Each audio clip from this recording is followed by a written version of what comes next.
anything we can do to help the trees that we've planted in our landscapes grow stronger and be more healthy is well worth it. So that's why periodically on our program, we like to show the correct way to remove limbs from our trees. And that's whether we're removing a limb that has died and is still on the tree, or maybe a limb that is damaged from a storm. There's a correct way to remove those limbs from our trees. And we've got an example right here with this little soapberry on the edge of our studio garden. We've got a dead branch here, and we're going to remove this limb. Now, anytime there is a dead limb in place on a tree, it's like an open door to pathogens and insects to enter into the tree. We can imagine this dead branch as sort of a decaying, spongy rod inserted into the trunk of the tree. So it's like that open corridor for the insects and pathogens to make their way into the heart of the tree and cause a lot more damage. So we need to get rid of those dead limbs as soon as we notice them. Now, there is a correct way to remove the limb, and there's definitely some wrong ways to do that. And I'll show you where we want to make our cut here.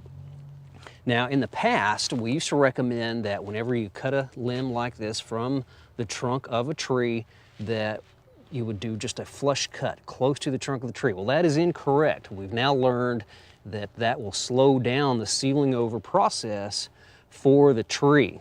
So we don't want to do the flush cut. We also don't want to make a cut way out here and leave a nub in place, because that would be the same as leaving the dead branch on the tree. It would still take it a while for that wound to seal over. Now, where we want to make the cut would be to start kind of here at the top of the branch near the trunk, and to cut at about a 45-degree angle across the limb. And what that does, it leaves this tissue at the base of the limb. This is known as the branch collar. You can sometimes see a little bit of a swelling area there. Even though the limb has died, this part is still alive. It's actually more a part of the trunk than it is a part of the limb. It's a little area of regenerative tissue known as the branch collar, and leaving that in place will ensure that that wound will seal over much quicker. Now, when we cut the limb, we want to do it in a way that will keep the wound from tearing larger. And I'm just going to start with an undercut right here. We'll do this in about 3 different cuts. We'll cut through here a little bit. We're starting off to take the weight of the limb off of the final area where we're going to do the cut. And if we didn't do that, I can show you what might happen with this branch. Now, use your imagination and pretend that this twig is a tall tree. Maybe it's got this big trunk that's like a foot in diameter. And up here we've got this large branch that's maybe 6 or 8 inches in diameter. Now, if we were to just come in, start cutting on this limb, we would cut through.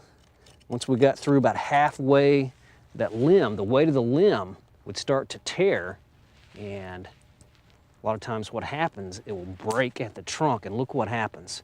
We can get a huge wound taking place, and it also rips away that branch collar.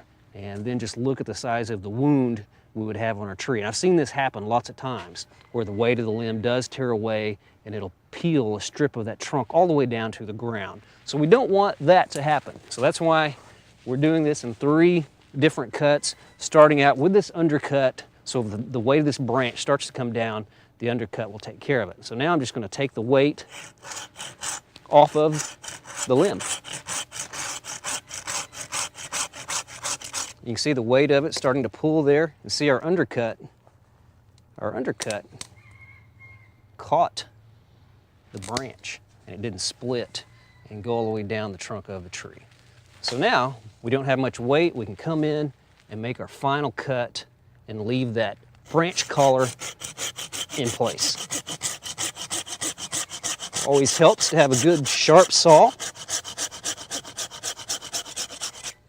And we cut away that dead branch, and if you look there, we've got the branch collar in place, and it shouldn't take any time at all for that to start growing and to seal over and create a nice sealed up wound area.